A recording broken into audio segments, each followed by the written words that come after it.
Porque a tua felicidade deve vir daqui, meu. E é clichê dizer isso, mas é pura verdade, estás a ver? Ok. E às vezes a nossa felicidade vem de foder gajas com mamas grandes.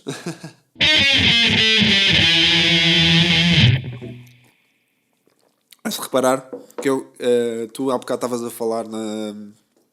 Como é que se chama? Naquela cena do padrão eterno. O padrão eterno. Sim, Exatamente. eu não acredito nisso. Sim. Atenção. Estavas Mas só a referir. há pessoas que acreditam que a vida, não só a vida delas, como toda a vida do universo, Sim.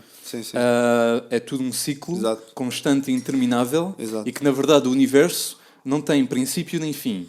E o universo está num estado constante de expansão e contração. Exato. E, na verdade, não existe nenhum Big Bang. Isto é simplesmente uma coisa que não tem fim. E que nunca teve fim. E que nunca vai ter fim. E tempo é tudo uma criação humana e que, na verdade, tudo já aconteceu e está destinado a acontecer vezes e vezes sem contas neste universo. Porque depois tens outros universos onde tu és uma pessoa completamente diferente. Ou tens um universo em que tens a Joana Remis, que é a tua versão feminina, estás a ver? É capaz de haver. E Já eu próprio existe faço. uma quantidade infinita de possibilidades de quem tu podes ser. Mas, contudo, estamos sempre restritos a este ciclo interminável. Como dizem, time is a flat circle. Estás a ver? É um ciclo plano. E tudo o que já aconteceu vai acontecer outra vez. Exato. Eu pessoalmente eu acho que existe essa experiência muito na nossa vida, que é, por exemplo, quando nós por exemplo, nós estamos a viver um determinado evento e quem sabe já o vivemos, mas não dessa forma como nós o estamos a experienciar agora. O que eu quero dizer é, não viveste necessariamente, mas eu tenho, por exemplo, a minha vida, tenho muito esse exemplo. Imagina, eu tinha uma banda que era Darkside, imaginamos. E tipo, agora tenho os Imaginamos, Diálogos. não, tu tiveste mesmo banda chamada Darkside. Sim, mas imaginamos, porque estamos a conceptualizar. E imagina, toda a história que se passou nessa altura está-se a repetir agora. Imagina, com outras pessoas algumas vezes, mas tipo, certas pessoas que eu conhecia estão a voltar à minha vida e tipo, imagina, houve Sim, não é sempre assim o processo de ter uma banda. Quando tu tens uma banda... Ok, não tu tiveste a tua primeira banda Aham. e passaste por todo o processo de ter uma banda, que é primeiro tens que arranjar os elementos, depois têm que saber se têm realmente alguma química juntos, todo o processo criativo, assumo que passam todos pelo mesmo processo. Há uns que vão ser mais criativos que os outros. Exato, sim. Tens, por exemplo, nos Beach Boys. Yeah. Nos Beach Boys, a força criativa de toda aquela banda era o Brian Wilson.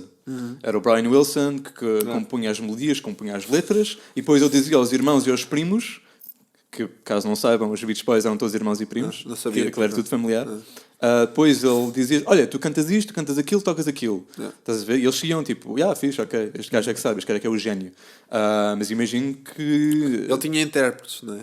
Como assim? Tinha intérpretes, pessoas que interpretavam a música dele. Exato. Ou seja, eles não eram bem uma banda, aquilo era ele e uma banda que interpretava aquilo que eles mandavam fazer. Mas imagino, não sei se já passaste por isso, que tu como banda, uma banda mais coesa, que cada um de vocês tenha um input artístico nas vossas criações. Epá, é assim, eu por acaso sou um bocado opressor das ideias. És um bocado opressor? Sou um bocado opressor, eu vejo as coisas muito à minha maneira, tipo, epá, eu gosto que as pessoas tenham input, estás a ver? Mas eu faço ideias, por exemplo, imagino uma música de uma determinada forma e as pessoas complementam esse mundo, estás a ver? Eu faço a base daquele mundo e depois as pessoas, imagina, por exemplo, o baterista, ele é que tipo, faz as nuances dos temas, basicamente. Portanto, eu não... cada elemento ter uma particularidade até acontece, mas eu por acaso ainda não tive muito essa possibilidade de experimentar esse mundo porque não sei porquê, talvez porque as pessoas também não tenham essa capacidade de se esforçarem até ao ponto de dizerem, eu vou ocupar realmente este lugar, estás a perceber? Depois, tipo, a maior parte das pessoas nas bandas não tem essa impressão organizada das coisas, que é tipo, eu vou fazer isto, depois faço o outro, depois faço o outro, ou seja, não há uma alocação específica de um elemento de fazer só aquilo, estás a perceber? Sim, contribuem tudo para o todo, Sim. não é? E acho que isso se calhar não é assim tão bom para funcionar. Acho que a maior parte das empresas que têm sucesso realmente elas tipo têm cada elemento tem uma função. Ok, mas achas que uma banda se pode comparar a uma empresa? Sim, porque uma banda a sério, uma banda profissional tem que ser uma empresa necessariamente. Se calhar, ok. se calhar não tem que ser uma empresa, mas que tem que ter à sua volta todo um ambiente empresarial. O que eu quero dizer com isto é a editora, os promotores, têm que ter toda uma equipa com essa ótica empresarial. Contudo, eu nunca tive uma banda. Exato. Quer dizer, tive quando tinha 16 anos, mas tive durante 2 segundos. É verdade, eles precisavam do baixista e eu queria aprender a tocar um instrumento. Era o meu baixo e tive uma banda durante 2 segundos. Mas o que eu acho, a minha concepção do que é uma banda será talvez uma expressão puramente criativa, ou seja, sem qualquer elemento corporate. Contudo, isto é uma banda com toda uma produção atrás dela. Imagino que uma banda, quando vocês estão a começar e não tem nenhum apoio, não tem editora, não tem promotores, não tem um manager, cada um de vocês tem que ocupar esse papel dentro da dinâmica da banda. Mas, idealmente, uma banda deveria ser só um grupo de pessoas completamente dedicado à sua expressão criativa. E depois ter o apoio desse elemento corporate. Pois, isso é no mundo idílico. Porque no mundo real não é isso que se passa. E é assim, isso tudo depende. Podes ser uma pessoa meramente com vontade de expressar artisticamente, ou podes ser uma pessoa com vontade de fazer dinheiro. É assim, eu acho que são ambas é um bocado dos dois, não é? Espera aí. São ambas as possibilidades viáveis. A questão aqui é que se tu queres fazer dinheiro e se queres ser profissional em termos musicais e artísticos, tu tens que ver isto de uma forma corporate, como estavas a dizer. Porque tu tens que ter a imagem de marketing. Tu tens que fazer marketing. Tu não podes ficar à espera que as pessoas vão atrás de ti, porque sim. E esse é um dos grandes problemas das empresas ou das marcas que não vão a lado nenhum, que é, por exemplo, quando tu tens aquele mindset que as pessoas têm que ir atrás de ti. Não é assim. Porque se tu fores a ver grande parte dos fenómenos comerciais, tem uma grande empresa de marketing por trás. O que é que acontece? Porque é que o Hitler convenceu as pessoas todas a votar no nazismo? Porque todos os dias tinhas sirenes e coisas do género a gritar aquilo aos ouvidos das pessoas. E isso acontece exatamente com a maior parte do marketing, que é tipo... Não tão literal, não é? Sim, não tão literal. O bom marketing, por exemplo... É mais inconsciente, sim. Exato. Sim, é isso. Quer dizer, e daí, por exemplo, Kanye West. Que acho que ninguém pode discutir, é provavelmente um dos maiores fenómenos da música nos recentes anos. Não um dos maiores. Por mais que o odeiem ou não... O homem tem uma cabeça para o negócio que é uma coisa absolutamente inacreditável. Ele fez uma música qualquer para fazer publicidade ao novo álbum. Acho que foi o primeiro single do álbum. E o que ele fez foi... Criou uma série de esculturas em cera. É genial. Ele criou uma série de esculturas em cera de várias celebridades. Acho que tinhas o Trump, tinhas a Rihanna, tinhas a Taylor Swift, tinhas ele. Esculturas em cera super realistas. Kim Kardashian esculturas super realistas em cera. Imensa gente, todas nuas, todos numa cama. E depois lançou aquilo, mas aquilo era tão realista, parecia mesmo. Eles pareciam mesmo que estavam numa cama. E lançou a foto. E se não te dissessem que aquilo eram esculturas de cera, tu pensavas, foda-se, como é que este gajo conseguiu meter esta gente toda nua numa cama, meu? Exato. Que é isto? Brilhante. Aliás, eu perguntei. Perguntaste? Já perguntei. Perguntaste-lhe pelo Twitter? Kanye, como é que é? Não perguntei a ele, mas perguntei a quem me enviou, por acaso. E já não. Aliás, tu mandaste-me de outra vez um tema dele que é tipo. Que tem uma data de simbologia, tipo... o Power. Exatamente. Dos melhores videoclipes que eu já vi na minha vida. Muito bom, a estética está genial e a simbologia... Não, o gajo é brilhante. O problema é ser tão arrogante quanto ele é. Não, mas eu acho que isso é que é interessante. É tipo as pessoas... e na época estávamos a falar disso, que é o ser genuíno e acreditar em ti. O ser... Porque as pessoas confundem ser arrogante com a pessoa ter confiança nela própria. Por exemplo, se eu disser toco bem guitarra, isso vai parecer mal. As pessoas tipo, acham que eu devo estar calado, mas se eu disser que eu toco bem guitarra, não quer dizer que seja mentira. Eu acho que as pessoas vivem muito naquela... Contudo, tu podes ser confiante sem parecer arrogante. Tu podes ser os dois, podes ser arrogante e confiante. O que me parece Há pessoas que não têm uma voz ativa das suas características, tipo, não querem saber disso.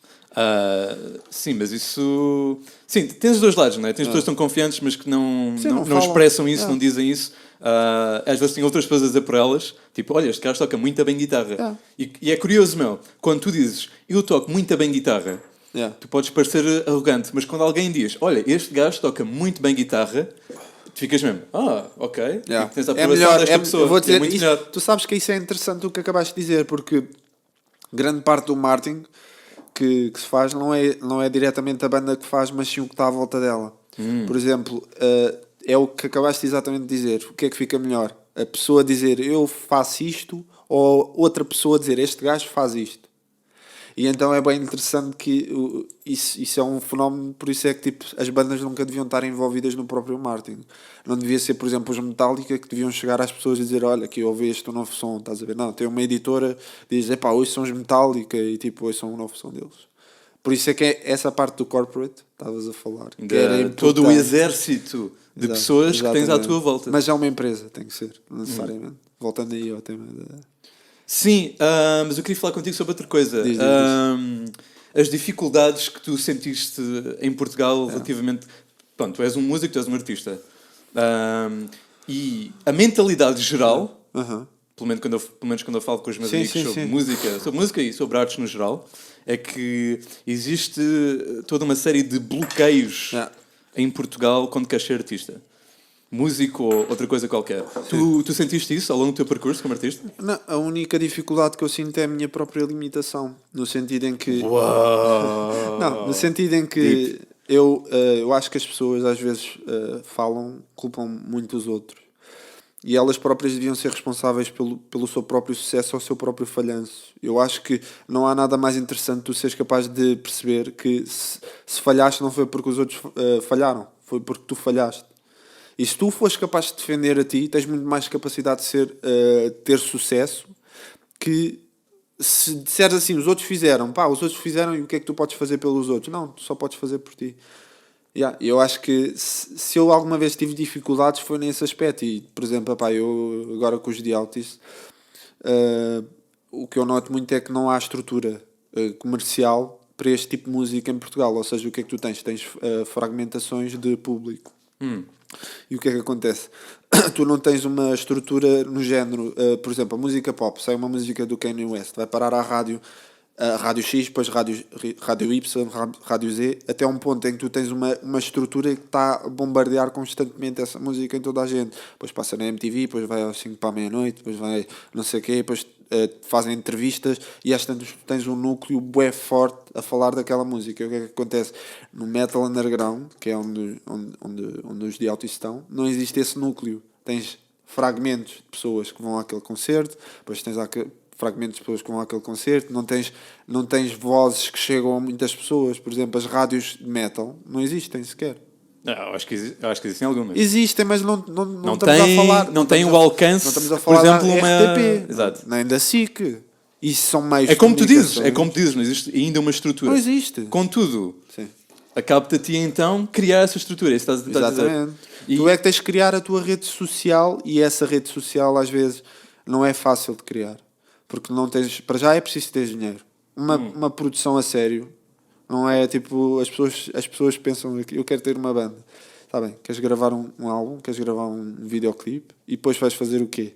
As pessoas esquecem-se que não é só gravar o álbum e gravar o videoclipe, é promoveres isso.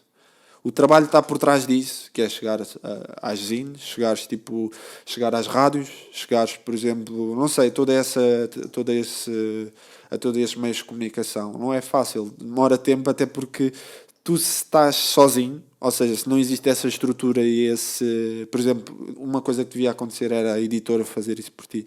Mas mesmo em editoras em Portugal também não há editoras assim tão boas, estás a perceber?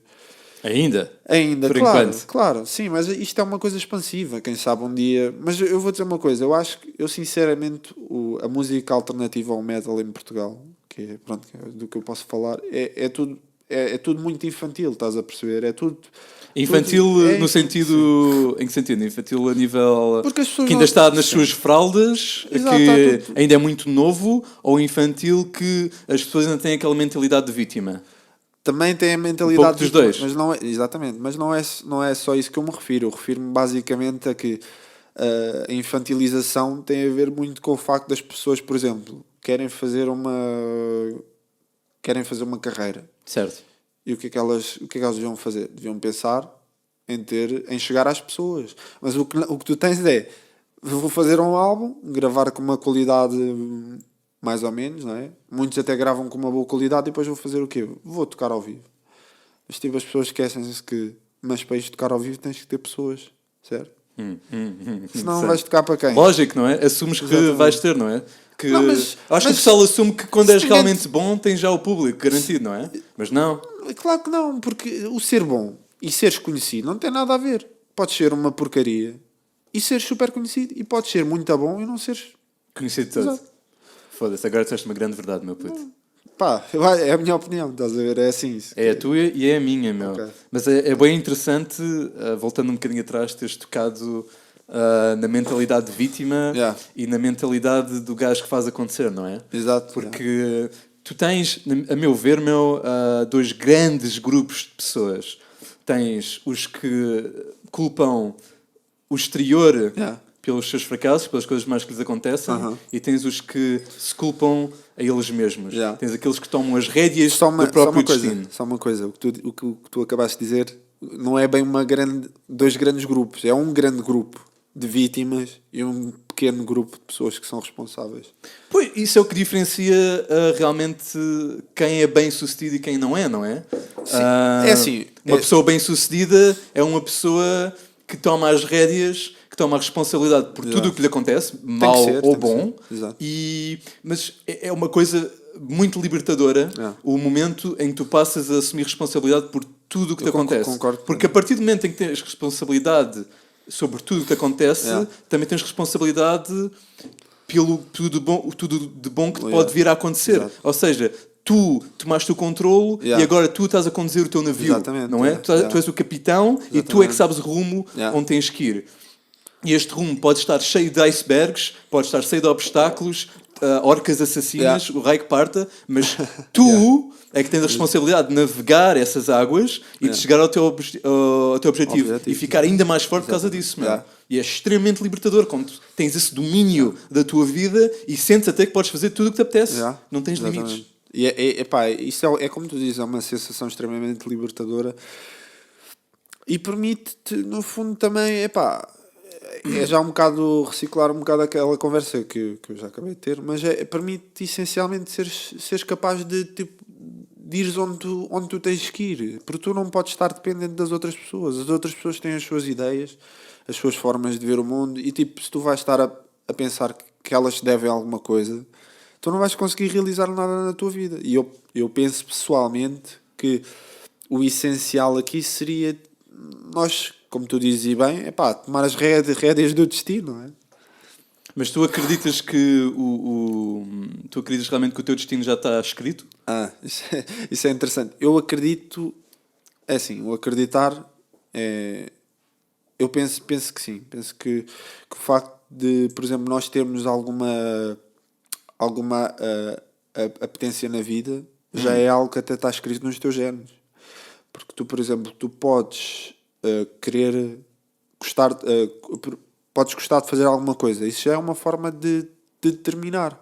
Por exemplo, se tu gostas de tocar guitarra e não gostas de tocar bateria, já estás a ser determinado pelo facto de começares a tocar guitarra. Está bem, mas estás a ser determinado, enfim, entre aspas, porque o que estás a fazer é uma escolha consciente daquilo que queres mais fazer. Mais ou menos. Eu não acredito. Eu acredito que o homem ainda está muito longe da racionalidade ou da consciência, como as pessoas dizem.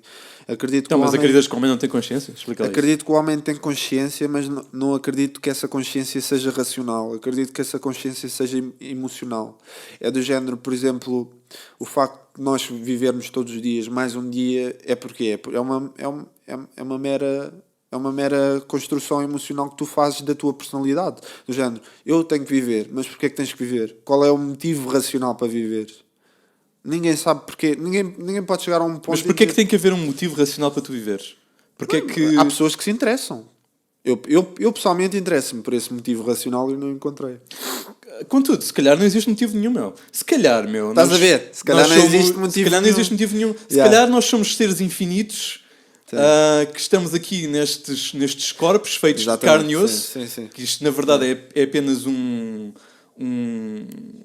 instrumento para a nossa diversão, meu. Exatamente. Se calhar nós viemos de outra galáxia e estamos sabe, aqui... simplesmente para nos divertir, se calhar não tem motivo nenhum, meu. Se calhar nós somos todos imortais, tipo, a vida é uma coisa que nós criámos para dar mais valor a todas estas experiências terrestres que nós estamos a ter, e se calhar a vida não tem motivo nenhum. Olha, o que tu estás a dizer, aquele ponto em que tu pegaste, que é, se calhar não tem motivo nenhum, é exatamente isso que me chateia, porque se calhar pode ser uma grande possibilidade, o se calhar aí pode ser uma grande possibilidade, e tipo, não é chato, para ti pode não ser, mas para, se calhar há pessoas, e eu pessoalmente sou uma pessoa que dou...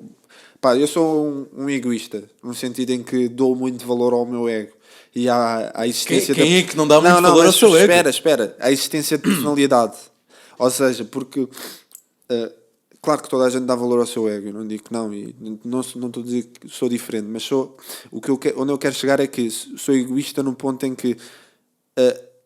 eu, por exemplo, imagino uma determinada situação.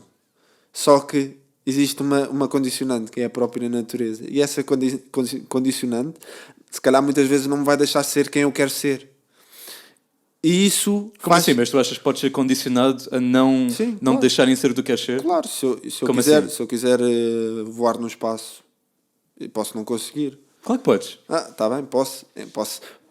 Se calhar existe essa possibilidade, não estou a dizer que não. Existe a possibilidade de tudo, imagina, vou dar aqui um exemplo estapafúrdio. Imagina que eu queria ter asas e queria tipo, mas asas orgânicas, queria ser um anjo, por exemplo.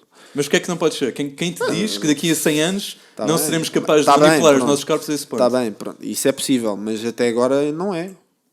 Existem e o homem, que eu saiba, o homem vai ter sempre aquela desafiante de se ultrapassar sempre nas suas condições prévias, do género. Eu agora tenho esta condição, queria fazer isto. Quantas pessoas não queriam andar de avião há anos?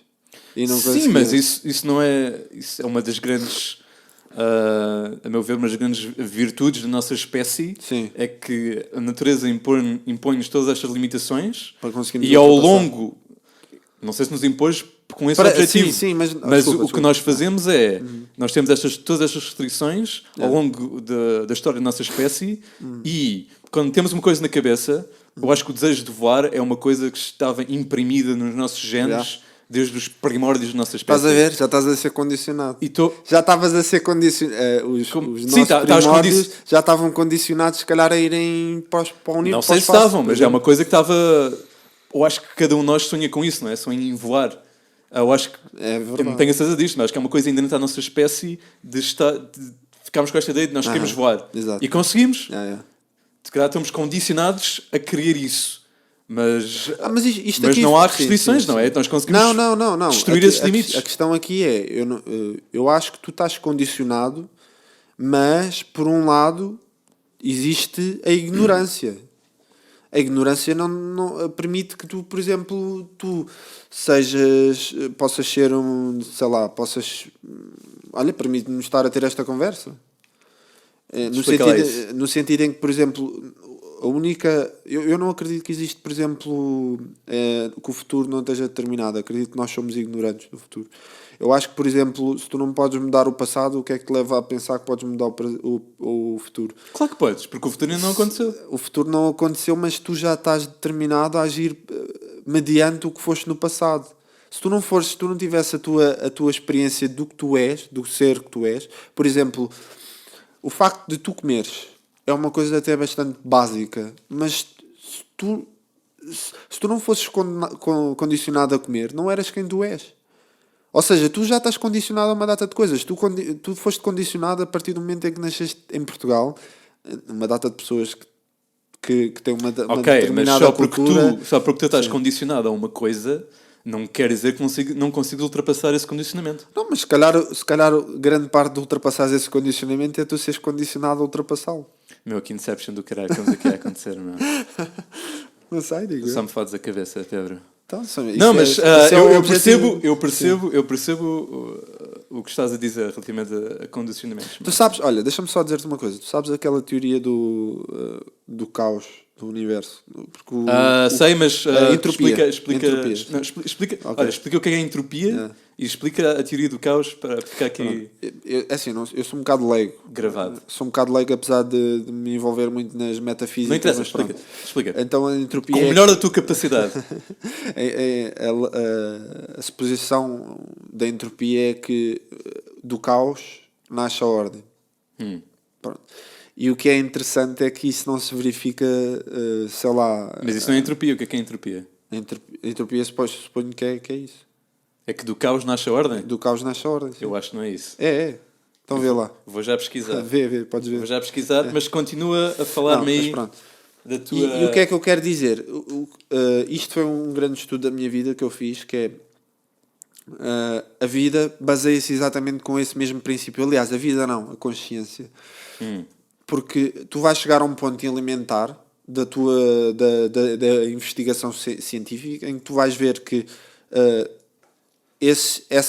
por exemplo, os átomos estão numa fricção constante, imaginemos. E é isso que forma a matéria, essa agitação toda que os átomos têm. Ok. E é engraçado é que Ok, deixa-me só interromper-te. Diz lá. Segundo um site muito respeitado chamado Wikipédia, entropia é uma grandeza termodinâmica que mede o grau de irreversibilidade de um sistema, encontrando-se geralmente associada ao que se denomina por desordem. Pois, estás a ver. De um sistema termodinâmico. Ok, portanto, mais vai ou dar menos... mais ou menos. É como eu digo, eu sou um bocado leigo, mas eu tirei este conceito muito básico porque eu andava curioso a estudar metafísica biológica e eu comecei a perceber-me de certas coisas. E nomeadamente é que existe um padrão nas sociedades e na consciência em que, por exemplo, imagina, o padrão gostar do Benfica. Não, é um padrão. Um padrão horrível, não é? Sim, é um padrão como gostares de Eric Clapton. Ok, isso é um padrão melhor. Já curto mais, pronto. É um padrão mais E o que é que isso faz? Isso gera uma ordem. O facto de existir uma direção, uma intenção para esse gosto gera uma ordem. Isso leva as pessoas, por exemplo, aos estádios a ver o Eric Clapton, estás a ver? E tu tens ali uma ordem. E o que é interessante é que tu podes prever um resultado. Podes prever um resultado desse padrão, que vai tudo correr bem, porque as pessoas estão ali a ver música. Não necessariamente. Espera, pode haver um incêndio gigante. É aí que eu quero chegar. Okay. A lei da entropia, o que prevê é que dentro dessa ordem, tu podes criar novas ordens. Estás a perceber? Ou seja, o que é que se passa? Apesar de teres um padrão, isto na consciência é mais difícil de aplicar. Porquê? Porque a consciência parte do pressuposto do erro e da ignorância, que é o que eu estava a falar há bocado. E quando tu tens as pessoas aí, por exemplo, aos estádios, tu podes ter uma pessoa que, apesar de gostar de Eric Clapton, também é violenta. E essa pessoa vai causar desordem dentro dessa ordem, estás a perceber? Pode vir a causar, pode vir a não causar. Sim, claro. Depende do estado de espírito dela. Exatamente, mas onde eu quero chegar é que tu tens um universo que é padronal no sentido em que tu tens uma data de padrões que se vão repetindo consequentemente. Eu já não me lembro porque a gente começou a falar disto. Mas era... Porquê? Já não te lembras? Não sei, mas a conversa está interessante, portanto continua. Pronto, e continuando aí, e tipo... começámos a falar por causa do destino. Ok. Já está tudo estabelecido. Pronto. E eu acredito que existe um padrão em todos nós, e todos nós seguimos esse padrão através destas intenções. Condicionantes. Destas condicionantes. Okay. Mas há uma coisa que é interessante, e aquilo que estávamos a falar que era o eterno retorno, tu disseste que não sabias que se acreditavas ou não tinhas essa crença. O universo repete-se sucessivamente, mas com a lei da entropia aplicada. Ou seja, tu podes ter sempre a mesma repetição, mas de acordo com outras variações. Estás a perceber? É isso que vai mudando. Sim, porque só porque tens as condicionantes e só porque tens essa tendência para seguir certos padrões, não quer dizer que tu não os vais quebrar. Exatamente. Tu podes até seguir aquilo uma data de de ciclos, podes seguir uma data de ciclos, podes seguir sempre esse padrão. Mas tu vais chegar a um ponto em que podes sair fora disso porque tu tens consciência para o fazer. Onde podes quebrar o sistema. Exatamente. Basicamente é o sistema. Assim. Porque se reparares, é uma coisa que nós seres humanos temos de ter uma inconsciência da realidade. Ou seja, a inconsciência da realidade é que tu vais agir perante uma ordem, independentemente de tu quereres agir perante ela ou não. Por exemplo, como assim? Tu tens de pagar impostos e tu estás obrigado a fazer isso. Tu não estás obrigado a pagar impostos. Pronto, ok, está bem. Não estás Olha o Trump. Olha o Trump. Já não paga impostos que nasceu. Ok, não, o Trump, mas isso é... Pronto, ok, está bem. Mas é assim, eu quero chegar... Nós nascemos, assim, supostamente há regras, não é? Exato. Regras que nos são impostas da nascença e tu podes escolher acreditar que existem mesmo regras, mas ao fim e ao cabo, regras são coisas que nós criamos. Mas era aí que eu queria chegar. Não são coisas... As únicas regras que tens mesmo que seguir, por assim dizer, são as regras da natureza. Exatamente. As leis da natureza, as leis da gravidade. Sabes, olha, mas ok. Era aí que eu queria chegar. Aí que eu queria chegar. Tu não és obrigado a seguir isso porque tu estás a seguir o pressuposto da ignorância, do erro. Porque tu podes errar, tu tens essa liberdade de errar e é isso que permite que a natureza evolua. E onde eu quero chegar aqui com isto é que o facto de tu não podes separar, e isso é uma coisa interessante, é que tu não podes separar as leis da natureza das leis humanas. Porque as leis humanas são leis naturais. Apesar de... não, naturalmente. Espera. Apesar de serem mais facilmente moldáveis. Não, mas claro que podes esperar, meu. As leis humanas são criadas por humanos, meu. Mas os humanos são o quê? São uma criação da natureza, claro. Mas independentemente disso... ok, são mais manipuláveis as leis dos homens, mas tu não tens que seguir nenhuma lei humana. Pois não, mas tens que seguir as leis animais continuam presentes. Mas que leis animais são essas? Diz-me uma coisa, que leis animais são tu podes quiser, podes ser, por exemplo, podes não viver numa sociedade. Sim. Podes isolar-te. Completamente. Podes ser uma ermita. Podes deixar crescer uma barba. Sim, exatamente. Por acaso já estamos. Eu e tu. Não, mas podes fazer isso. E porquê é que as pessoas não o fazem? Porque assim não têm a possibilidade de se ligar com outras pessoas. Porque ao fim e ao cabo é o que nós queremos. Exatamente. Já pensaste que nós, apesar de termos a possibilidade de fazermos algo, não é necessário que o façamos? Exatamente, meu. Exatamente. Uma das coisas que me sempre... olha, vou-te dar só um exemplo. Deixa-me acabar, okay. meu. Deixa-me falar, caralho. Nós temos grandes poderes, mas também temos o poder de escolher o que fazemos com eles. E uma das coisas que nunca fez sentido nenhum na minha cabeça, relativamente a pessoas religiosas, católicos, judeus, quer que seja, é quando eles culpam... Quando eles dizem que Deus está sempre presente e que está sempre a ver tudo o que tu fazes e a tomar notas. E isto nunca fez sentido nenhum para mim, meu. Porquê? Foda-se. Deus, um ser omnipresente, pode criar o que lhe der na real gana. Por que caralho é que ele havia de estar a cagar para o que tu estás a fazer aqui? Tu, que és... Nós somos... Pá, no grande esquema das coisas, nós somos absolutamente insignificantes. A uma escala infinita. Nós não... Sim, mas... No grande esquema das coisas, nós não importamos para nada, estás a ver? Exato. E porquê é que um ser tão poderoso estaria a cagar para o que nós estamos a fazer? Claro que ele tem o poder de fazer isso. Claro que ele tem o poder de ser omnipresente e de estar em todo lado e fazer tudo o que lhe apetece. Mas porquê é que ele escolheria fazer isso quando podia estar na galáxia do Star Wars a criar novas estrelas, não é? Não sabemos se não existe. Realmente existe mesmo uma galáxia, um Jadis e Senhores das Trevas e o caralho, estás a ver? Se calhar há coisas muito mais interessantes a acontecer noutros cantos do universo. Ou do multiverso. Se calhar há vários universos. Porque é que um ser omnipresente e omnipotente se preocuparia minimamente se nós estamos aqui a comer carne de porco? Pois, exato. Estás a ver? Isso é interessante porque depende muito da perspectiva com que tu olhas para Deus. Porque, por exemplo... Ou com o que tu achas que é Deus. Sim, exato. Eu acho que a sociedade, a grande parte das sociedades, olha eu vou dizer uma coisa que eu acho que é importante falar, que é, nós somos seres puramente conceptuais. Ou seja, tudo o que tu tens à tua volta é um conceito de alguma coisa. O ser humano tem essa particularidade que é conceptualizar as coisas. Conceptualizas a comida, o sexo, as portas, conceptualizas tudo o que tens à tua volta, é tudo conceito.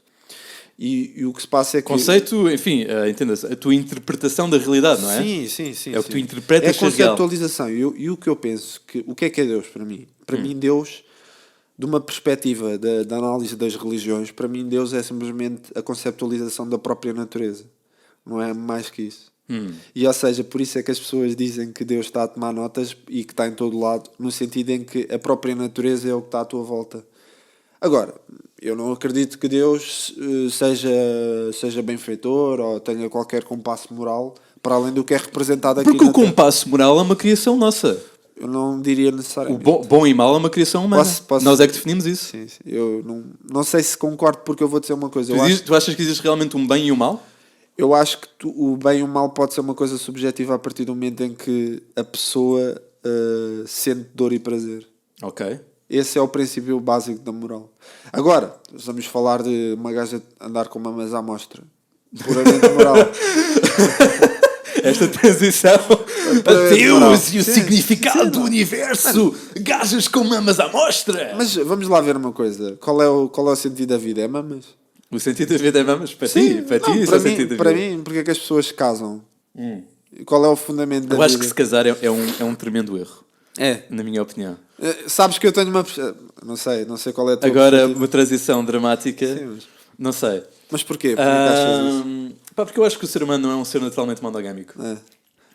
Eu acho que, para mim, o que nós acreditamos ser o amor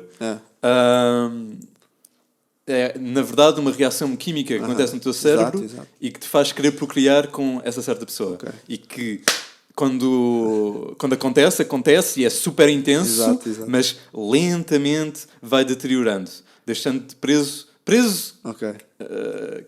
como quem diz, tu não estás realmente preso a esta pessoa. Exato. Tu às vezes sentes-te preso a essa pessoa, mas lá está, são as regras invisíveis que nós estabelecemos.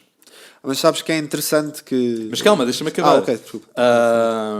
Claro que isto é uma explicação muito cínica do que é o amor. Contudo, eu acho que é uma explicação. Isto é explicação lógica, mas o facto disso acontecer sequer, de o teu cérebro estar programado pela natureza a libertar esta reação química quando encontras aquela pessoa, não deixa de ser um milagre. Sim. É inacreditável isso acontecer sequer, estás a ver? Só porque tu consegues explicar uma coisa não quer dizer que ela não seja inacreditável.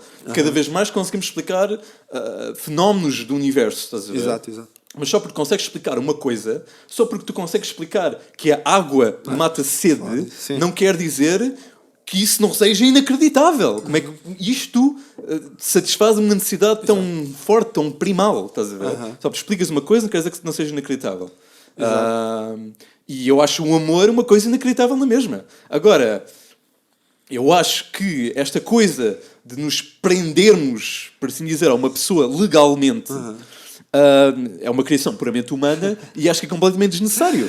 Se tu gostas mesmo de alguém, podes ficar só com essa pessoa. Não precisas meter um anel no dedo, ter uma cerimónia inacreditável e depois assinar um contrato que diz: olha, a partir do momento em que não nos amamos mais, vamos passar não sei quantos meses em batalhas legais, estás a ver? Acho isso um completo desperdício de tempo. Para que é que as pessoas fazem isso? Não faz sentido para mim.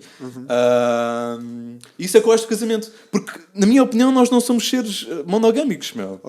Eu acho que nós... estamos programados para ter vários amantes, na minha opinião, para ser sexualmente libertos, meu. Porque, sexo é uma coisa absolutamente inacreditável. O quão inacreditável tu teres uma parte do teu corpo que, se tu esfregares de uma certa maneira, te faz sentir bem. E que, se alguém se esfregar por ti, faz sentir ainda melhor. Isso é inacreditável, meu. Isso é um milagre, meu. Isso é um fenómeno. Isso devia ser celebrado todos os dias. E, no entanto, estamos aqui neste mundo constantemente reprimidos. Ainda... Estamos em pleno século XXI e o sexo ainda é visto como uma coisa suja. Às vezes, estás a ver? As pessoas sentem-se mal. Isto é sujo, isto não é correto, estás a ver? E... mentira, caralho, é incrível, meu. É incrível. Tipo, toda a gente devia estar a foder com toda a gente, meu. Porque isto é uma experiência inacreditável, estás a ver? E, no entanto, ainda em pleno século XXI, ainda é reprimido, estás a ver? E dizem-nos, não, tu tens de encontrar aquela pessoa certa, tens que andar com ela X tempo, depois tens que lhe comprar um anel, e depois tens que assinar um contrato, e depois é que vão ser felizes. E depois podem ter filhos. Exato. Mas isso é uma invenção capitalista, na minha opinião. Porque esse modelo, o modelo familiar, é o modelo que faz mais dinheiro. E é por isso que estamos todos condicionados a acreditar que devemos encontrar esta pessoa e devemos juntar-nos a ela e devemos casar-nos, estás a ver? Mas, na verdade, isso é uma coisa que nós somos condicionados a pensar. Yeah. Isso não é uma coisa nossa, isso é uma coisa que nos dizem, os nossos pais dizem, a televisão diz-nos, os filmes dizem. Yeah. Aquela série, How I Met Your Mother. Yeah. Por acaso nunca vi. Nunca viste? Sério, és o único ser humano que não viste a série. O Ted, o protagonista... passa a série toda, eu tenho que encontrar a tal, porque quando eu encontrar a tal, eu vou ser feliz. Já sei Estás a ver? E levamos com essa mensagem toda a puta do dia. Tipo, tens que encontrar o tal. O tal é o que te vai fazer feliz. Exato. Mentira. Mentira, meu. Tu é que te vais fazer feliz a ti mesmo. Porque a tua felicidade deve vir daqui, meu. E é clichê dizer isso, mas é pura verdade, estás a ver? Okay. E às vezes a nossa felicidade vem de foder gajas com mamas grandes. Mas e é aqui que essa é a única verdade, é inquestionável. Mas pá, há pessoal que não gosta de mamas grandes. Há pessoal que gosta de mamas pequenas, há pessoal que gosta de rabos grandes, há pessoal que nem sequer está a cagar para mamas, não é? Voltando ao tema do casamento, eu acho que isso que tu dizes, e há essa propensão do próprio ser humano para estabelecer relações com vários indivíduos, até de ambos os sexos. O que eu acho, e do meu estudo, o que eu tive a oportunidade de perceber é que de certa forma as coisas não existem porque foi o homem que as inventou por si próprias. O que eu quero dizer com isto é que muitas vezes existe uma conceptualização da irracionalidade da própria natureza. E eu quero com isto dizer, por exemplo, porque é que uma pessoa casa com outra? Porquê? Porque tu tens de ter uma estabilidade para ter um filho. E para ter Mas porquê é que tens de casar para ter essa estabilidade? Espera aí, deixa-me acabar o raciocínio. E isto é uma coisa bem importante, porque é que acho, antes de ir a este ponto que eu ia, já estava aqui a pensar outra coisa. Para que é que tens de casar para ter um filho? Porque isso é uma forma da própria sociedade aceitar o teu matrimónio com aquela pessoa. É uma forma de isso até é uma coisa muito, muito tribalista, é uma coisa muito primitiva, porque se fores a ver o casamento até é uma coisa que antigamente era bem mais essencial que é nos dias de hoje, porque antigamente as pessoas estavam muito mais segregadas em vários grupinhos e não sei o quê, então o casamento servia exatamente para criar essa estabilidade, e muitas vezes o casamento servia até para criar não sei, meu, acho que relações. Eu acho que o casamento antigamente era uma... Tu sabes que o primeiro indício da economia era um chefe de uma determinada tribo enviava a sua filha a uma coisa do género para ir casar com o chefe ou o filho do chefe da outra tribo. Sim, mas isto estamos a falar isso de uma era situação as primeiras trocas estritamente monetária, não é? Mas ainda há bocado falaste do capitalismo. Exatamente. E é curioso. E onde é que eu quero chegar com isto? É que a própria sociedade tem que aprovar o teu casamento com uma determinada pessoa ou não. E isso vai-nos dar, por exemplo, origem à ideia da Igreja falar que Deus aceita este casamento ou não. Quem é que é Deus, como eu disse? É a natureza. A natureza tem que aceitar se estás pronto ou não para casar com aquela pessoa. Neste caso é a natureza, neste caso é a sociedade. Como sim, mas a sociedade é a própria natureza. É isto que é engraçado. A sociedade é em consciência coletiva que forma a natureza. E onde eu quero chegar aqui é que o casamento, no fundo, para ser legalizado, tem que ser visto aos olhos dessa sociedade. E por isso é que o casamento gay não é tão aceite como o casamento heterossexual e monogâmico. Porquê? Porque para haver a criação de uma criança tem que haver estabilidade. E a pessoa tem que ser capaz de cuidar de uma criança. E dessa forma ela estará ligada àquela pessoa com quem está casada para não deixar essa criança abandonada. Então, mas tu achas que os gays não são capazes de criar uma criança? Não é nada disso. Não é nada disso. O único motivo pelo qual a Igreja, por exemplo, só põe... A Igreja, uma grande fração da mentalidade conservadora, só põe ao casamento homossexual é porque... De acordo com essa natureza que eu estou a falar aqui, porque isto nós temos que ver transcender um bocado as leis humanas e pensar na natureza. De acordo com Mas estás a dizer que a homossexualidade não é natural? Não é nada disso. O que eu estou a dizer é que existe ou existia até então, porque agora até já existem, por exemplo, estudos que vão indicar, por exemplo, que os homossexuais já podem começar a ter filhos, eles por eles próprios, ou os homens já podem começar a engravidar daqui a uns tempos, quem sabe. Mas eu até acho que então, isso nunca vai acontecer. quem sabe? Então, as pessoas já podem transformar a sua genitália, já podem... Sim, podem transformar em genitália, mas sabes que tu ainda hoje não consegues realmente transformar, tipo... Porque ainda hoje. Sim. Mas E ainda não consegues manipular os teus cromossomos dessa maneira. Deixa-me só acabar o raciocínio. Ainda hoje, e é esse o problema, é por isso a homossexualidade até então não foi tão aceite, porque não é possível como é que se diz? Não é possível que os homossexuais tenham filhos como os casais heterossexuais tenham. Até então, mas isso não quer dizer... Eu não sei se isso é realmente a razão. Porque relacionamentos homossexuais já existiam... Mas não é questão de já existirem à bué. Exato. É que antigamente eram muito mais aceitos. O primeiro romance... Não foi o primeiro romance alguma vez escrito, mas o romance mais antigo do mundo, o Satyricon... anda à volta de um homem e do relacionamento homossexual que ele tinha com o servo dele, com o criado dele, estás a ver? Portanto, a homossexualidade antigamente era uma coisa muito mais aceite, no geral. E não era aceite... Era aceito porque é uma coisa, acho que até é natural, estás a ver? Mas é isso, só porque não conseguem criar filhos, não quer dizer que a natureza olhe para isso de uma forma diferente. Mas deixa-me só dizer-te aqui uma coisa. Eu não estou aqui a negar de todo que existe uma naturalidade para essas coisas acontecerem. Uma pessoa tem que ser honesta e dizer que até os próprios animais têm indícios de homossexualidade. Porque... muitos, a maioria. Sim. A maioria não diria, mas muitos mesmo. É inacreditável. A homossexualidade é muito prevalente em animais. Acredito. Não, no reino animal, talvez. Para além do ser humano. Mas o ser humano está no reino animal. Sim, mas pronto, agora... e onde eu quero chegar é que, basicamente, apesar de isso se verificar, não quer dizer que seja uma coisa propriamente que a natureza queira para si. Porque se a própria natureza... Se num determinado nicho ecológico, os seres... por isso é que há uma grande preocupação das pessoas, às de ouvir realmente as pessoas todas falam. Então, se todos os gays, se todas as pessoas... se isso for aceito, depois muitas mais pessoas vão começar a ser gays. E depois, isso é uma parvoíce. Mas eu não estou aqui a contestar, a racionalidade das pessoas, só estou a dizer que isso acontece como facto. Porque é que as pessoas fazem isso? É inconsciente da parte delas elas serem homofóbicas, porque se não houver... Não, desculpa lá, mas eu acho que não é nada inconsciente. Não, elas são inconscientes. Calma, deixa-me explicar. Que ser homofóbico? Exato, mas tu seres homofóbico ou não é uma escolha consciente. Não, tu condenaste, tu não nasces homofóbico. Mas podes ter repulsa. Podes ter repulsa por homossexuais. Eu não sei.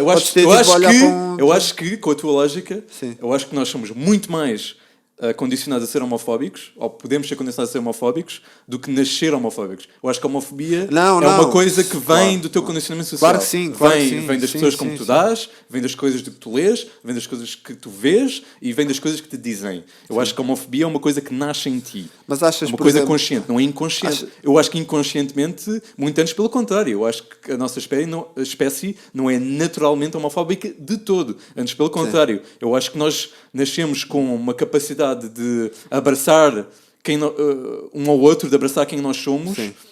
E que, conforme nós crescemos, somos condicionados a resistir a isso.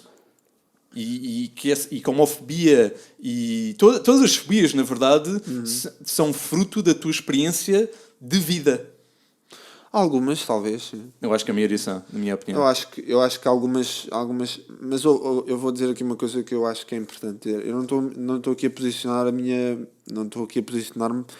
Eu não tenho nada contra homossexuais. Sim, estás a ser advogado do diabo, não é? A explicar o ponto de vista deles. Eu estou a explicar o motivo de acontecerem certas coisas, porque eu acho que se as pessoas querem combater o mal, elas não deviam combater o mal superficial. Elas deviam tentar compreender o mal onde ele está mesmo. E o mal, ele não se encontra, por exemplo, nas pessoas. Não se encontra... É como tu disseste de nós. Tu nasces num meio em que as pessoas vão ser naturalmente homofóbicas. O que é que vai acontecer?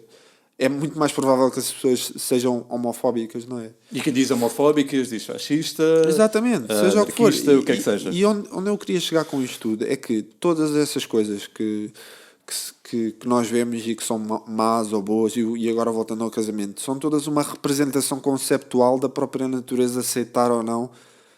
E apesar de ser natural mesmo... Eu não sei se é uma representação conceptual de natureza em si, mas uma representação conceptual de nós. Ok. Diz-me lá sinceramente, agora, do ponto de vista racional, se isso fosse possível, se tu fizesses uma natureza e tu querias que aquela natureza se reproduzisse, fazias mesmo, tinhas feito o homem e a mulher, e só a mulher é que se podia reproduzir com o homem.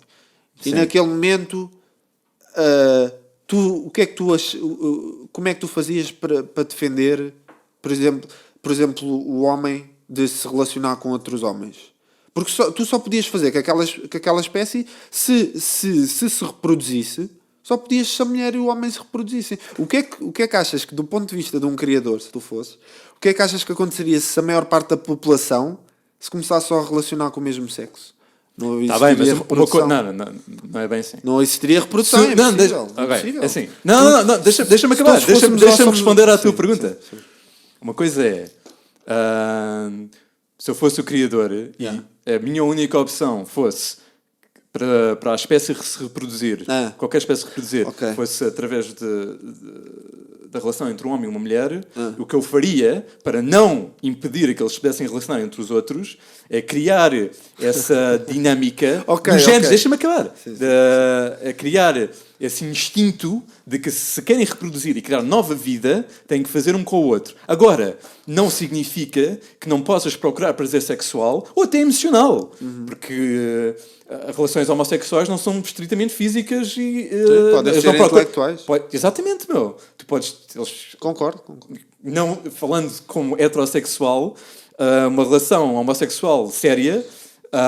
assumo que seja mais ou menos a mesma coisa que uma relação heterossexual séria, em que eles procurem estímulos emocionais juntos, portanto não é uma coisa estritamente física. Sim. Portanto, respondendo à tua pergunta, se eu criasse a natureza e a minha única opção fosse para uma espécie se reproduzir, tivesse que ser através de sexo entre o sexo masculino e o sexo feminino, de maneira a não restringir o prazer deles, criaria o instinto, ou seja, esta dinâmica de que, ok, malucos, querem se reproduzir, então têm que foder com gajas. Gajos fodem com gajas, reproduzem-se.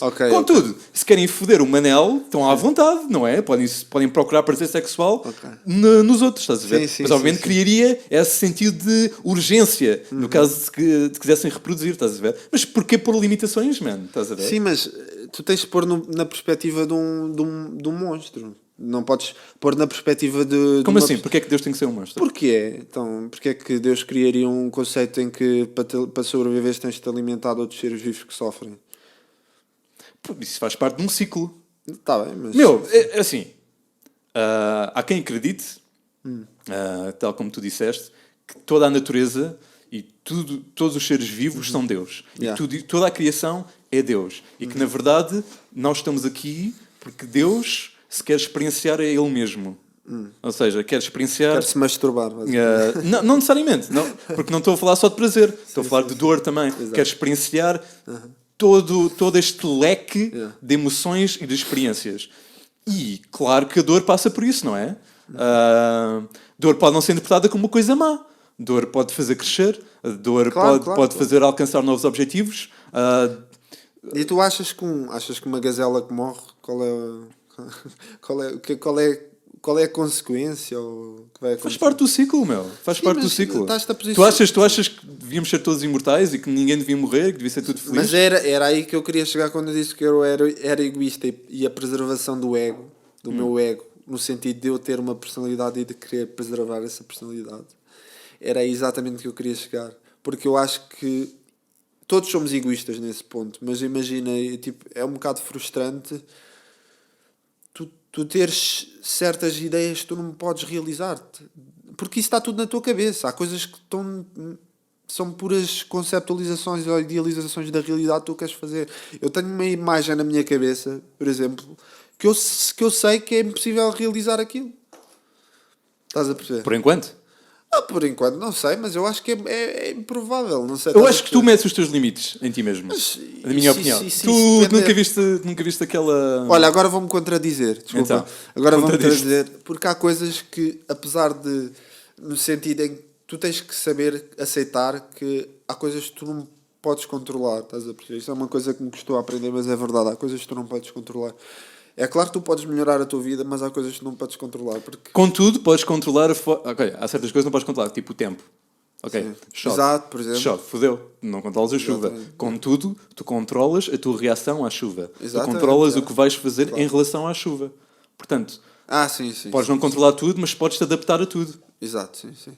E os limites que tu metes à tua vida são és tu que metes, estás a ver? Tu é que tu metes limites. Mas agora, imagina... Porque na verdade a tua vida não tem limites. Na vida não há limites. Há platôs. Há platôs e tu podes escolher querer ultrapassá-los ou não. Ok. Deixa-me perguntar-te uma coisa interessante. Imagina, diz lá uma atriz que tu curtas bem. Charlize Theron. Pronto. Essa gaja. Imagina que tu eras um apaixonado por ela. Ok. E tu imaginavas uma relação romântica com ela. Sim. Para ti é possível alcançar? Claro que é possível. É? E se ela não quisesse nada contigo? Mano, arranjava a maneira dela querer. Ok, como é que tu fazias isso? Não sei, mas arranjava a maneira. Para Por acaso não é um objetivo de vida. Não, mas na minha opinião, acho que imagina. esse tipo de opções românticas não são muito saudáveis, não é um bom objetivo de vida. Mas se tu queres realmente fazer com que isso aconteça, tu consegues. Mas já há aqui... E quaisquer limitações que tu metas são tuas. Sim, mas ok. Mas há coisas que, por exemplo, uma pessoa pode estar emocionalmente ligada já à outra e não querer saber de ti. Estás a perceber? Está bem, mas ligações emocionais, como falámos anteriormente aqui, na nossa conversa, são coisas frágeis. Claro. Também se quer uma ligação emocional não é para sempre. Apesar de muitos filmes e muitas séries e muitos livros romantizarem e nos quererem fazer pensar de que existem ligações emocionais que são para sempre, isso é mentira. Exato. Porque nada é para sempre, meu. Tudo é impermanente. Claro. Existe uma mutabilidade, não é? Mas onde eu queria chegar é que há certos objetivos e certas imagens. Epá, eu não sei, tu costumas sonhar. Claro que não, acho que toda a gente sonha. Não, nem toda a gente, nem todas as pessoas. A pergunta é, tu lembras dos teus sonhos? Okay. Todos nós sonhamos. Okay, exato. Podes não lembrar dos teus sonhos. Ok. É diferente. Eu quando quis perguntar isso foi mais nesse sentido.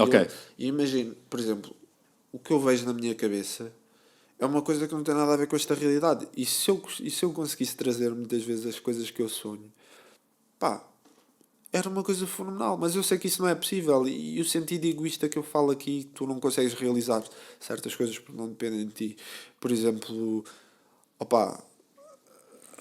imagina, se tu conseguiste ser uma pessoa que vai elevar os teus desejos máximos ao infinito. Okay. Imagina, tu estás a imaginar, imagina tudo o que tu gostavas de ter na tua vida.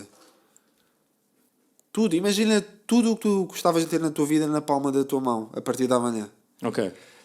Se calhar tu ias chegar a esse dia, como estávamos a falar há bocado com o João. Se calhar tu ias chegar a esse dia e dizer, pronto, já tenho, vou para o outro lado. Sim, mas agora deixa-me não é o destino que interessa, é a jornada. Exato, mas é agora a jornada que se transforma. Estamos a falar de uma jornada de um dia, não é? Porque se já tinhas amanhã não era uma grande jornada. Pois, tinhas do nada. Tinhas o que eu estou a dizer. Não teria grande significado. Pronto, exatamente. E agora repara aqui numa coisa. Se calhar se tivesse isso, andavas-te a divertir um bocado, mas depois o que é que seria a ti? Se calhar ias arranjar outro objetivo. Sim, tens que arranjar outro objetivo. Toda a vida é arranjar novos objetivos. Onde eu quero chegar é que a minha perspectiva de egoísmo é que se calhar eu gostava de chegar a um ponto de sentar-me, por exemplo, à beira-mar e olhar para o mar e sentir-me confortável com simplesmente o facto de estar a fazer. Mas porquê que isso é egoísmo? Não estou a perceber o que é que isso é egoísmo. Porque eu diria que o ser humano, assim como o resto da vida, devia estar sempre em circulação. Aliás, agora, curiosamente, é isso. Nós estamos sempre em circulação, estamos sempre a andar. Porque se tu... É como andares de bicicleta, alguém disse isto. Se tu mas porquê é que tens que andar fisicamente, meu? Quem te diz que tu estás assentado à beira-mar só por estares parado? Que, na verdade, nós nunca estamos parados. A Terra está sempre em movimento e na verdade, nada é permanente, meu. Nós temos esta ideia que somos este ser fixo, por assim dizer, que somos completamente fixos, não estamos, neste momento estamos aqui sentados, não estamos em movimento, mas na verdade nós somos feitos de partículas que estão em constante movimento. Claro. Tudo está em constante movimento. E só por estás sentado à beira-mar, sem fazer nada, por assim dizer, não quer dizer que não possas tipo, meditar um pouco sobre a tua vida e fazer algo que te faça ir em frente. Só porque estás parada para pensar e a apreciar o momento, não quer dizer que não estejas a evoluir. Ok, então, mas acredito que existam pessoas que conseguem fazer isso. Eu acho que a minha mãe é daquele tipo de pessoas que consegue ir para o pé da praia e tipo fazer isso. Eu pessoalmente não, porque eu, tipo, a minha mente está sempre rushing para um lado e para o outro e é tipo, eu não consigo... Eu apesar de, por exemplo, adorar o mar e de olhar para o mar e tipo, na minha concepção de ideia de gostar de ver o mar, eu não consigo sentar à beira-mar e dizer assim, isto é uma paz de alma, eu não consigo, estás a ver? Porque a minha mente está sempre apressada. A tua mente ainda é um caos, meu. Exato. Ainda está um caos, estás com muita pressa na vida. Exatamente, e eu acho que há coisas que eu gostava de conseguir realizar, estás a ver? Que apesar de uma pessoa está sempre em andamento e toda a gente tem essa cena de estar sempre a circular, eu acho que isso torna-me, pá, não sei, já não sei para onde é que a gente estava aí. Já não sei. Perdeste completamente o fio à meada. Já estava aqui a imaginar esse mar, estás a ver? E tipo, estava-me a sentir bem, até me consigo sentir bem. Mas é um bocado triste, não é? Tipo, se tu imaginares essas coisas e a experiência delas não ser tão boas. E é daí que eu falo. É daí que eu falo dessa experiência do egoísmo, de não conseguires concretizar na Terra o que tu tens na tua mente. Eu acho que isso são limitações tuas. Eu acho que tu podes concretizar tudo na Terra que tu tens na tua mente e tudo o que tu realmente desejas. Mas agora, falando em egoísmo e em criar coisas, temos que falar do teu documentário. Claro. Que é importante. Claro. Para os que não sabem, o Pedro fez um grande documentário para celebrar... Com a tua gravação. Com uma ajuda minha. Com uma pequena ajuda minha. Para um documentário sobre o teu novo projeto, que é o The Honest, que já falámos aqui. Mas fala-nos um pouco sobre isso. Então, basicamente, é um projeto autista, não é? em que eu tipo, falo das minhas fantasias. Olha, lá está, exatamente isto que até estávamos a falar até então. E é um projeto que eu tento manifestar isso através da música e da arte, porque há coisas que eu sinto que eu gostava de expressar e mesmo assim não consigo. Não há nenhuma forma sem ser eu estar a imaginar essas coisas e isso estar dentro da minha cabeça e não há forma nenhuma de trazer isso ao mundo. E pronto. E então eu... Mas, de certa forma trouxeste, na forma de música e de um documentário. Trouxe, mas eu acho que as pessoas nunca vão compreender isso. Tipo, mas as pessoas nunca vão realmente compreender o que vai na tua cabeça. Exatamente, não é? É isso que me deixa um bocado frustrado, entendes? É, tipo, é o facto de, por exemplo, tu estares ligado a uma pessoa, mas nunca te ligares com ela como se fosse um. Por exemplo, tu sentires exatamente... Mas porquê que tu te queres ligar como se fosses um? Porquê que isso é importante para ti? Porque isso é uma questão empática. Eu acho que nós... Que ninguém diz que não é possível. Sim. Atenção, tu achas que isso não é possível para ti? Para ti, neste momento, isso se calhar não é possível. Mas, e não estou a falar só de avanços tecnológicos, mas de avanços espirituais. Se calhar no futuro tu vais realmente conseguir ser um com uma pessoa espiritualmente, quem sabe? Sim. Eu não estou a negar a existência disso. Estou a dizer que, por exemplo, ao longo da minha vida conheci várias pessoas e uma coisa que me deixou mais frustrado é, por exemplo, estar bêbado. E quando estás bêbado, sim, é verdade, quando estás bêbado tu ficas altamente alterado e pareces uma criança e tipo, isso leva o teu espírito a pensar, a sentir as coisas como tu não sentes quando estás sóbrio. E eu dava para mim a tentar mostrar a alguma pessoa, ou tentar mostrar essa sensação, e é impossível, tu não consegues fazer isso porque a pessoa tem a sua própria realidade. Exatamente, aliás, isso até seria um contrassenso do próprio livre-arbítrio, não é? Porque se tu estás a dar a tua realidade à pessoa, ela não consegue experienciar a própria realidade dela. Então... Não acho isso necessariamente verdade. Eu acho que certos artistas até conseguem mesmo... através de imagem e de som, expressar a sua realidade de uma forma que tu compreendas, não talvez na totalidade, mas tenhas uma compreensão superficial dessa realidade. Mas mesmo que se mostrasse a tua realidade a uma pessoa, isso não necessariamente interferiria com a realidade dela. Aliás, antes pelo contrário, acho que enriqueceria a realidade dela, porque ela compreenderia uma nova forma de ver as coisas. Porque não é isso, a nossa interpretação daquilo que é a realidade é a nossa perspectiva. Nós não partilhamos a realidade, nós partilhamos a nossa perspectiva do que é a realidade. Certo? Sim, sim. Do que interpretamos ser. Quem sabe, meu, se calhar nada disto é real, se calhar tu não és real. Não. Se calhar tudo isto é uma manifestação da minha psique. Da tua mente. Estás a ver? Se calhar sou eu que existo, se calhar eu é que sou Deus e que tenho, isto é tudo uma criação minha, quem sabe? Ou se calhar tu é que é Deus e eu é que sou uma manifestação da então, tua realidade. Sim. Certo? Exato. Até então só posso provar que só eu é que existo. Porque se eu morrer, acho que isso não completamente provável. Não. Para mim, a única prova que interessa aqui é para mim. Se eu disser que tu não existes... Verdade. Tu fazes a tua própria realidade, não é? Não diria... Mais ou menos, assim...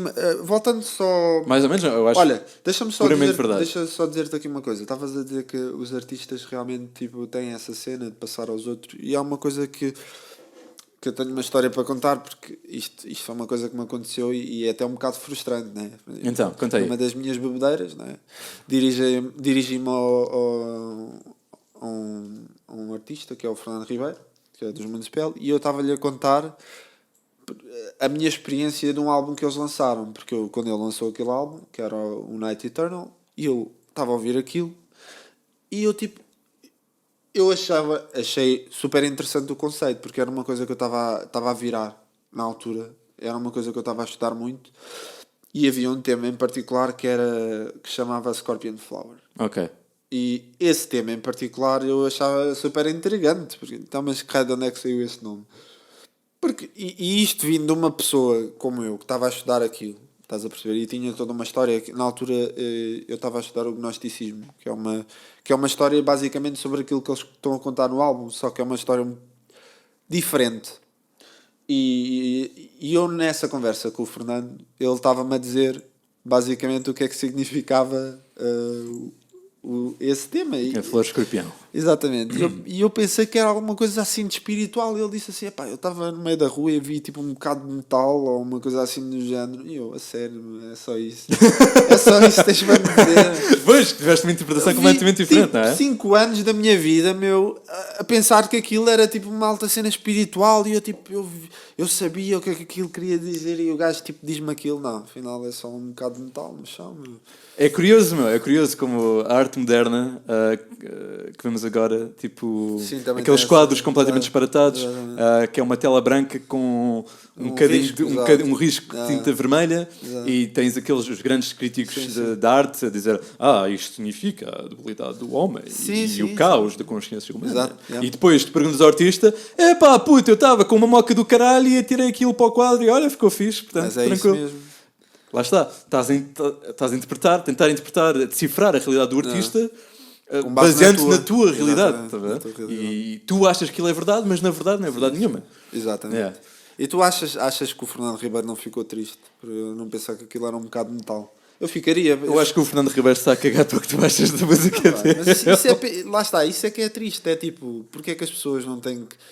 Se vier uma pessoa falar comigo sobre a música que eu faço e tiver uma data de conceitos sobre essa música, eu confesso que vou ficar um bocado, lá está, a puxar um bocado esse mundo egoísta, porque no fundo a gente traz para a realidade aquilo que tem na cabeça e a pessoa está ali. Que é isto? Estou-me a sentir assaltado nos ouvidos. Eu acho que é um bocado é interessante os teus próprios fãs, não é? Trazerem interpretações, é porque eles sentiram aquilo que tu fizeste. Estás a perceber? Sentiram de acordo com a mentalidade dele, mas sentiram. Mas isso é bonito. Isso já é empático. Isso já é uma das parcelas que eu fico super agradado, não é? Quando vejo que alguém tipo, não diria esforçar-se, porque isso é uma coisa que vem na natureza das pessoas. Tu, quando és naturalmente empático, tu ouves ou sentes o que a pessoa tem a dizer e não precisas estar a dizer tens que fazer isto e tens que fazer essa. Mas é interessante. Eu não diria que tu, enquanto artista, a não ser que aquela arte não parta do teu coração, acho que geralmente as pessoas não se estão a lixar. Eu não estaria, pelo menos. Agora, se calhar há quem não queira saber. Bem, Pedro, sabes uma coisa? Ninguém fala disto. Podes ter a certeza que disto ninguém fala. É pena. Bom, pessoal, para mais momentos filosóficos vão ao YouTube ver o documentário do Pedro. Quantas partes é que já estão? Já está completo o documentário? Está com 3 partes. Está com 3 partes? Quantas partes é que vais ter mais? Eu só vou lançar mais uma, que é o trailer, só o trailer final. É o trailer final, mas então o documentário está completo, então. Ok. Exato. Vão ver o documentário The Coldest Sun, de Horace. Vamos pôr aqui um link. E vale a pena. Foi filmado por mim, portanto. Grande filme, grande Lopes. Obrigado, meu. E foi um prazer ter-te aqui, obrigado, meu. prazer foi todo meu. Curto bem do, vou dizer isto, curto bem do formato do programa e acho que... Nós não pagámos ao Pedro para dizer isto. Isto é genuíno. Pagaste com a tua sensualidade. Opa! Sensualidade mental. Olha, lá está. Relacionamentos homossexuais intelectuais. Pois é, Pedro, mas eu não quero ter um relacionamento homossexual. Mas isso às vezes não é. Como é que se diz? Não me cabe a mim, é? Não, exatamente. Vai ser uma coisa forçada. Não cabe a mim. Eu não te quero forçar a nada, até porque eu sou uma pessoa que aceita que os outros tenham os seus próprios. Bom, pessoal, eu vou fugir daqui e até à próxima.